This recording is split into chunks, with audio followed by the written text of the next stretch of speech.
लोणी भापकर येथील श्री काळभैरवनाथ दहीहंडी उत्सव समितीची दहीहंडी बुद्धवासी भीमराज वाघमारे दहीहंडी संघ पंधरी यांनी फोडली, तर उपविजेता जय हनुमान दहीहंडी संघ सोमनतळे हा ठरला. यावेळी खडकी छावणी परिषदेचे उपाध्यक्ष दुर्योधन भापकर, जेजुरी देवस्थानचे विश्वस्त अभिकाका देवकाते, माजी पंचायत समिती सदस्य राहुल भापकर, उदयसिंह भापकर, रवींद्र भापकर, माणिक काळे, श्रीकांत पवार, संजय भापकर, नंदकुमार मदने, जयराम बारवकर, मुनीर तांबोळी, विजय गोलांडे आदी मान्यवर यावेळी उपस्थित होते. या ठिकाणी या परिसरातील नागरिकांनी मोठी गर्दी केली होती. तरुणांनी डीजेच्या तालावर एकच जल्लोष केला.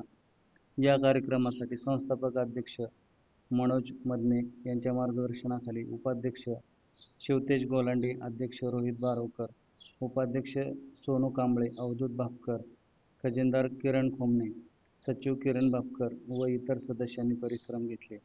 या कार्यक्रमाचे सूत्रसंचालन अविनाश बनसोडे यांनी तर आभार अमोल मदने यांनी मानले.